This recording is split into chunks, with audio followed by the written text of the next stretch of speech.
Kita mau buka Bible kita bersama pagi hari ini. Di dalam Markus 5. Markus 5 ayatnya yang ke-36. Pagi hari ini saya mau beri tema kabar baik kita. Jangan takut, percaya saja. Sama-sama katakan, saya tidak boleh takut. Saya harus percaya.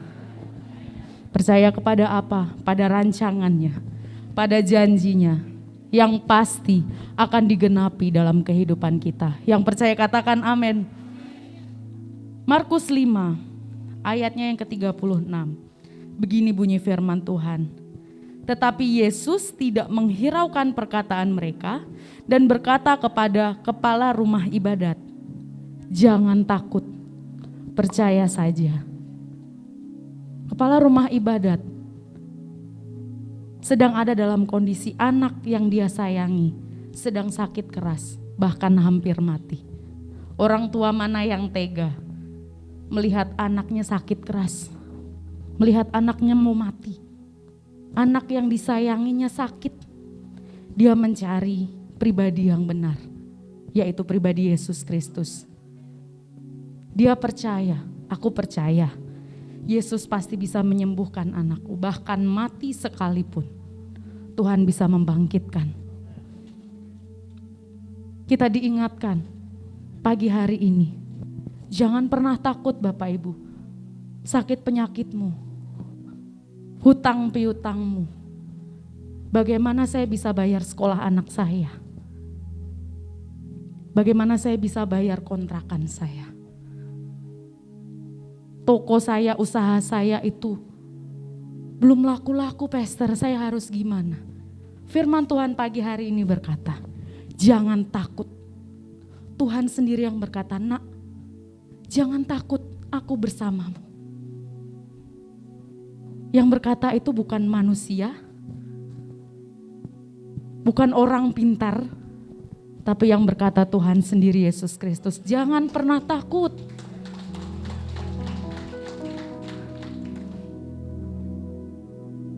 Bapak Ibu Saudara sekalian, sebenarnya pagi ini saya agak deg-degan nih ngomong ini, karena baru saja hari Jumat kemarin saya dapat kabar papa saya terdapat penyebaran kanker di bahu kiri dan juga sedikit di paru-paru. Anak mana yang gak sedih hatinya melihat orang tua jatuh sakit? Saya bilang WhatsApp Bapak Gembala, saya bilang Ibu Gembala, papa saya ternyata ada penyebaran kansernya nih. 2021 lalu, papa saya sedang berkhotbah. Orang tua saya gembala juga Bapak Ibu Saudara sekalian, tapi ada di desa, di daerah Ponorogo, yang Bapak Ibu kenal sebagai Kota Reok. Orang tua saya menggembalakan suatu gereja di sana, di desa terpencil sekali, yang notabene semua jemaatnya pakai bahasa Jawa. Papa saya orang Ambon, harus berkhotbah dengan bahasa Jawa. Ketika papa saya datang ke gereja itu cuma bilang, Tuhan aku mau damai sejahtera dong. Karena ini dari bahasa saja berbeda. Lalu ketika papa saya berkhotbah di satu gereja, tiba-tiba papa saya jatuh pingsan. Bak! Lagi khotbah Bapak Ibu. Tiba-tiba jatuh. Jemaat pasti panik juga kan kalau melihat satu pendetanya di depan sedang berkhotbah jatuh. Bak! Dari situ ternyata papa saya kena kanker prostat. Mau gak mau, mohon maaf bapak-bapak semua, buah zakarnya diambil papa saya 2021. Tapi bukan hanya sampai situ saja. 1 bulan kemudian ketika kita check up ke Klaten, ada kanker di tulang belakang. Tulang belakang papa saya kena kanker juga, sampai pada akhirnya gak bisa jalan. Dari yang sehat berkhotbah, amin Bapak Ibu. Tuhan Yesus baik. Nggak selang lama, papa saya nggak bisa jalan. Orang kalau yang biasa beraktivitas, mungkin bapak-bapak ibu-ibu yang senang beraktivitas, tiba-tiba dia nggak bisa ngapa-ngapain.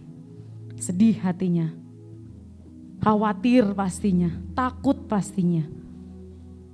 Tetapi saya melihat teladan dari papa saya, dia bilang, mau saya nggak bisa jalan pun, saya tetap mau melayani Tuhan. Di kursi roda, dia masuk ke gereja dengan kursi roda, semua jemaat nangis Bapak Ibu. Tapi papa saya mengambil komitmen, Tuhan saya jauh lebih besar daripada saya nggak bisa jalan. Tuhan saya lebih besar daripada segala macam persoalan dalam kehidupan kita. Bahkan pagi hari ini, apapun yang Bapak Ibu bawa ke hadirat Tuhan, Tuhan Yesus mau menolong setiap pergumulan, setiap sakit penyakit. Dan apapun itu juga, percayakan saja semua ke dalam tangan Tuhan. Setelah semuanya diambil kansernya, hanya selang 1-2 bulan, puji Tuhan papa saya bisa jalan. Orang bilang usianya di 64 tahun, untuk bangun dari ruang ICU aja susah. Udah tua, gak mungkin dia sadar cepat di ICU. Itu manusia bilang, Tuhan saya yang namanya Yesus Kristus, jam 2 pagi papa saya sadar, jam 5 sore baru keluar dari jam 8 operasi. Itu kalau bukan Tuhan Yesus gak ada Bapak Ibu. Ternyata kemarin dapat info, ada penyebaran. Takut memang ada, tetapi saya gak mau lama-lama. Saya bilang di grup keluarga, Papa, jangan fokus sama sakit. Memang kalau dirasa itu sakit. Jangan fokuskan pada sakit. Fokus aja sama rencana Tuhan. Aku punya Tuhan yang besar, yang telah berjanji dan sanggup. Amin. Imanku bersepakat, percaya kuasa. Ini pasti terjadi.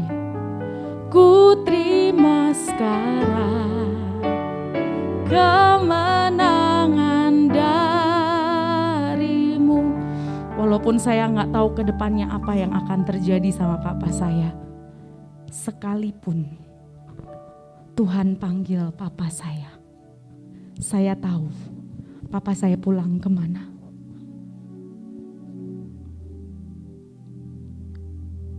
Urusan mujizat, kesembuhan bukan bagian kita, itu bagian Tuhan. Bagian kita hanya percaya, mengimani firman Tuhan. Kalau saya pasti ditolong, saya pasti diberkati, saya pasti dijagai. Tugas kita hanya itu. Jangan pernah meragukan apapun dalam kehidupan kita. Karena kita punya Tuhan yang besar, melebihi segala hal yang ada di dunia ini. Jangan takut, jangan khawatir. Tuhan kita Tuhan yang besar, penuh mujizat, penuh kuasa. Firman Tuhan ini, percaya saja, pasti digenapi dalam kehidupan kita. Kapan waktunya kita tidak pernah tahu. Tapi yang pasti ketika janji Tuhan itu datang dalam kehidupan kita, sangat-sangat worth it dari penantian-penantian kita sebelumnya. Dari apa yang kita rasakan, aduh sakit Tuhan. Papa saya sampai WhatsApp Japri, sakit adik sampai tulang sumsum. Yang papa saya sebelumnya enggak pernah sama sekali ngeluh. Laki-laki sendiri di rumah, anak hanya saya dan kakak yang dari full timer di Jogja. Akhirnya mengambil keputusan, aku mau bantu pelayanan di rumah. Seorang anak yang sudah settle dengan kehidupannya sendiri, harus melepaskan itu semua. Uang dari mana untuk hidup? Saya bisa makan pakai apa? Masa saya harus nyusahin orang tua lagi? Itu urusan manusia. Tapi urusan Tuhan udah, kamu datang bantu orang tuamu, pelayanan, urusan makan. Kalau cewek urusan skincare, pembalut, ataupun urusan dapur. Itu bagianku, kamu gak usah takut. Dan sampai hari ini, saya melihat kuasa tangan Tuhan memelihara kehidupan kakak saya di desa. Khawatir nggak dapat pasangan hidup. Saya dan kakak saya belum menikah, Bapak Ibu. Apalagi kakak saya ada di kampung. Ya, siapa yang mau sama saya? Kalau Tuhan sudah bilang nanti kamu akan ketemu, sabar aja, tenang. Saat ini yang kamu fokuskan adalah pelayanan di rumah, bantu orang tua. Masa depanmu, masa depan anak-anak Bapak Ibu Saudara sekalian, itu sudah ada di tangan Tuhan, di tangan yang tepat.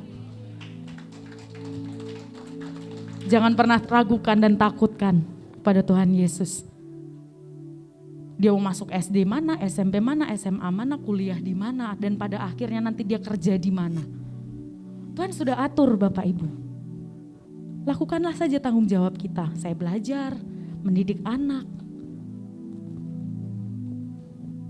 Dan sampai pada akhirnya nanti berkat Tuhan turun. Kita pasti akan mengucapkan terima kasih Yesus, terima kasih Yesus. Hal besar pasti akan terjadi dalam kehidupan kita. Pagi hari ini kita mau belajar kalau kita percaya kepada Tuhan Yesus, kepada rancangan Tuhan Yesus. Yang pertama, kita mau buka dulu dalam Filipi. Filipi 4 ayatnya yang ke-7. Filipi 4 ayatnya yang ke-7. Kalau kita percaya, menaruh kepercayaan kita kepada Tuhan Yesus, kepada pribadi yang benar. Begini bunyi firman Tuhan, damai sejahtera Tuhan yang melampaui segala akal akan memelihara hati dan pikiranmu di dalam siapa? Di dalam Kristus Yesus. Ketika kita menaruh pengharapan kita, menaruh kepercayaan kita kepada Tuhan yang benar, kepada Tuhan Yesus. Damai sejahteranya menuntun setiap langkah kita, kemanapun kita pergi, apapun keputusan hidup yang akan kita ambil. Tuhan Yesus yang akan memelihara hati dan pikiran kita pada sampai nanti akhirnya menuntun kita pada jalan Tuhan. Damai sejahtera Tuhan yang melampaui segala akal. Damai sejahtera yang Tuhan berikan bukan damai sejahtera yang ecek-ecek Bapak Ibu. Yang hari ini damai besok enggak. Damai sejahtera Tuhan menuntun kita sepanjang hari, sepanjang bulan, sepanjang tahun. 2021 kemarin juga, sebelum saya akhirnya mengambil keputusan untuk melayani Tuhan 100% di tempat ini. Saya bekerja di salah satu televisi swasta yang ada di Indonesia. Bertepatan dengan papa saya yang kena kanker tulang belakang, saya kena PHK Bapak Ibu. Mohon maaf Saudari Michelle Manuhutu, kami tidak bisa melanjutkan kontrak dari kantor kami. Orang lain, teman-teman saya yang mengetahui papa saya sakit, terus tiba-tiba diumumkan karyawan kontraknya di-cut. Mereka langsung lihat saya. Saya gak tahu dari mana ini, tapi yang saya percaya ini dari Tuhan. Satu kalimat yang keluar dari mulut saya adalah, terima kasih Yesus. Walaupun air mata keluar, saya gimana nih? Baru dapat kabar papa saya sakit, saya di PHK. Terus saya gimana Tuhan? Untung puji Tuhan, kata-kata itu gak pernah keluar dari mulut saya. Saya cuma bilang terima kasih Tuhan Yesus. Berarti Tuhan mau saya bersama dengan kakak dan mama mendampingi papa untuk operasi. Karena di keluarga besar kami tidak pernah yang ada namanya penyakit cancer. Mentok-mentok itu diabetes, stroke. Dari mama saya, Oma, kena diabetes dan stroke. 2012 kemarin dipanggil Tuhan. Dari papa, Oma saya diabetes, opa saya stroke. Mulai dari situ kita semua komitmen, kita harus jaga gula nih, jaga makan. Gula makan semua dijaga, cancer datang. Itu berkat Tuhan, mau gimana? Kita harus terima dong.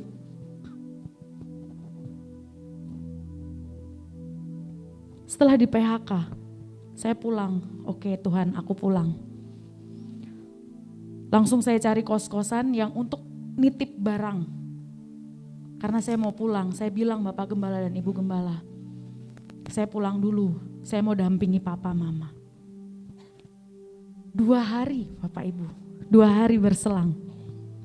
Setelah saya sampai di kampung, saya ditelepon oleh kantor yang sama. Saudari Michelle, boleh gak kamu sore ini datang ke kantor? Hah? Maksudnya apa? Ternyata PHK kamu dipending. Saya adalah orang pertama yang menyelesaikan semua tanggungan yang harus dikasihkan. Paklaring semua dikasih, seragam saya kembalikan, ID card saya kembalikan. Saya udah gak mikir lagi tentang saya kerja apa lagi, saya makan apa lagi nanti ke depannya. Tapi yang saya pikirkan adalah oke, kita bersama-sama dengan keluarga, menguatkan satu dengan yang lain, menghadapi berkat yang sedang kita hadapi.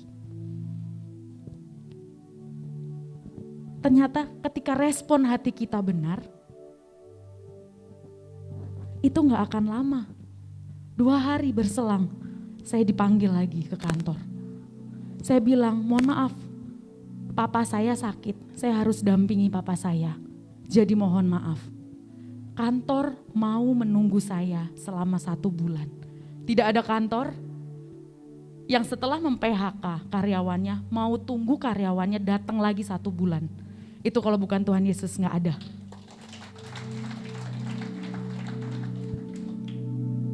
Tuhan kita besar bukan Bapak Ibu? Hal yang tidak pernah kita pikirkan saja terjadi dalam kehidupan kita. Saya sudah merasakannya. Saya mau ajak Bapak Ibu Saudara sekalian pagi hari ini. Jangan pernah takut. Taruh kepercayaan kita kepada Tuhan Yesus. Apapun yang tidak pernah kita pikirkan terjadi. Seperti yang kedua, ketika kita mendapatkan damai sejahtera. Poin yang kedua berkata, ketika kita menaruh percayaan kepada Tuhan, kita dipercayakan hal besar. Yang percaya hal besar terjadi dalam kehidupan kita, katakan amin. Hal besar akan terjadi dalam kehidupan kita. Sakit penyakit yang kata dokter susah untuk disembuhkan. Kita diciptakan oleh Tuhan Yesus, bukan berarti kita tidak boleh percaya kepada dokter. Oke, diagnosa keluar, sakit penyakit dikatakan sama kita, iya kamu sakit ini, kamu sakit tumor, kamu sakit benjolan, kamu sakit hipertiroid. Yang secara manusia kita pikir gak mungkin sembuh. Hal besar akan terjadi dalam kehidupan kita ketika kita menaruh kepercayaan kita kepada Tuhan Yesus. Keluar dari tempat ini, kuatkan iman kita. Apapun yang terjadi, sakit penyakit berkata, kamu nanti mati, sakit besar. Firman Tuhan percaya. Firman Tuhan berkata, percaya padaku. Mau kemanapun kita pergi, kemanapun kita melangkah. Ketika Tuhan ada bersama dengan kita, tembok batu pun itu bisa dipecahkan oleh Tuhan. Segala kemustahilan yang kita pikirkan, saya gak mungkin bisa bayar utang sampai 200 juta. Saya gak mungkin bayar utang sampai 1 miliar. Kalau Tuhan sudah curahkan berkatnya, 1 miliar, 2 miliar, 3 triliun sekalipun, Tuhan mampu. Tuhan kita sanggup menolong kehidupan kita. Jangan pernah takut, jangan pernah ragu. Kuatkanlah hati kita menghadapi setiap apapun yang terjadi dalam kehidupan kita dengan berdiri tegak. Aku percaya, aku punya Tuhan yang besar, melampaui segala sakit penyakitku, permasalahan hidupku. hutang piutangku, dan segala apapun juga. Jangan pernah takut, jangan pernah ragu, jangan pernah khawatir. Tuhan Yesus pasti menolong kehidupan kita.